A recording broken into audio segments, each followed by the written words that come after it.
Una pregunta que constantemente se hacen los creadores de contenido es si vale la pena lanzar un podcast en el 2025.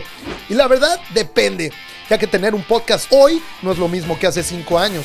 Por eso en este video vamos a ver el panorama actual de la industria de los podcasts, derribar algunos mitos y darte algunos ejemplos reales de casos exitosos. Quédate, esto es Hacks al Aire.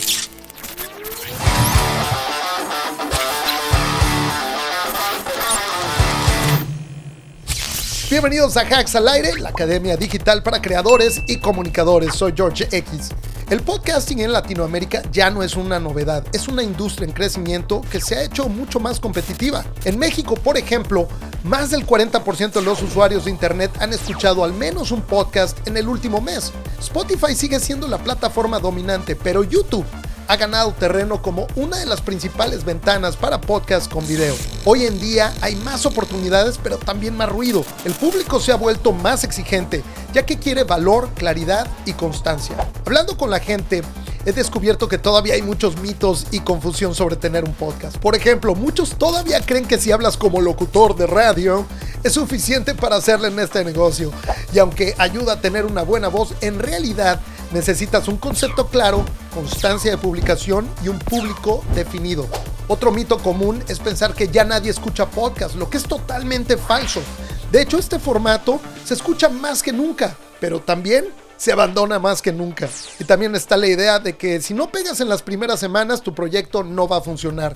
Cuando en realidad, la mayoría de los podcasts exitosos crecieron con el tiempo, no de la noche a la mañana. En mi caso, lo que he aprendido sobre tener podcast es que te abre puertas y te mantiene relevante. En el show de George X que tuve en la plataforma Brinx TV en los Estados Unidos, pude asegurar entrevistas con personalidades muy importantes del deporte y entretenimiento, como la leyenda del MMA Randy Couture, el ex campeón mundial de boxeo Antonio Tarver y el actor de Hollywood Frank Grillo.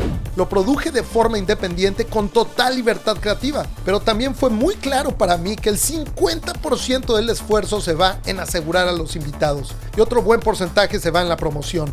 Otra lección que aprendí es que tienes que tener bien definida tu audiencia. Brinx TV es una plataforma 100% en inglés, y aunque había planes para expandirnos al español, nunca se hizo una promoción real en este idioma, lo que afectó su proyección. Pero como todo, aprendes y sigues adelante. De hecho, estoy planeando relanzarlo, pero en una plataforma más adecuada para mi mercado. Ahora, veamos los pros y contras de tener un podcast en la actualidad. Dentro de los pros está que puedes iniciar con recursos limitados. O sea, no necesitas una inversión gigantesca ni equipo súper sofisticado. También es una gran herramienta para construir comunidad y posicionarte como autoridad en tu nicho. Y por otro lado, te da acceso a personas que de otra forma sería muy difícil contactar. Ahora, algunos contras. Es un hecho, el mercado está saturado, por lo que tienes que ser creativo para destacar. Tu propuesta no puede ser igual que el resto. Busca ese aspecto que te hace diferente y único en tu ramo. Otro reto es que se necesita disciplina, constancia y calendario de publicación. Muchas veces tienes que sacrificar planes personales para hacer una entrevista el fin de semana o terminar la edición de un episodio para publicarlo a tiempo. Por eso muchos abandonan sus podcasts. Y por último, la distribución de tu contenido es vital. Si no tienes una estrategia en redes sociales, nadie lo va a encontrar. En cuanto al negocio, la pregunta del millón. ¿Todavía se puede monetizar un podcast? Sí, pero no de inmediato. La época cuando subías un podcast y solito se monetizaba ya pasó. Ahora requiere trabajo, compromiso y dedicación. También se monetiza si tienes una audiencia clara, una temática fuerte y una oferta alineada con el show. Lo bueno es que hay bastantes formas para monetizar, como patrocinios directos o por medio de plataformas especializadas en podcast, contenido exclusivo o membresías. También venta de productos digitales como cursos, libros electrónicos o servicios relacionados. Realmente puede ser un negocio fructífero si lo tomas en serio. Y para que te motives te doy 3 ejemplos de podcasts actuales exitosos. El primero, Se Regalan Dudas, conducido por Leti Sagún y Ashley Frangi. El podcast explora temas emocionales, existenciales y de desarrollo personal. Lo que comenzó como un espacio íntimo de conversación se convirtió en una marca completa con libro, giras, contenido exclusivo y comunidad sólida. Su clave: vulnerabilidad auténtica, producción profesional y conexión emocional con la audiencia. El segundo ejemplo es Creativo, de Roberto Martínez, un podcast de entrevistas a personalidades de arte, música, cine y creatividad. Su éxito se basa en conversaciones profundas, pero con un estilo relajado y aprovechamiento total de YouTube como plataforma principal. Además, Roberto ha publicado libros y ha sabido convertir su podcast en una extensión de su branding personal. Y 3, La Cotorrisa, conducido por José Luis Loboski y Ricardo Pérez.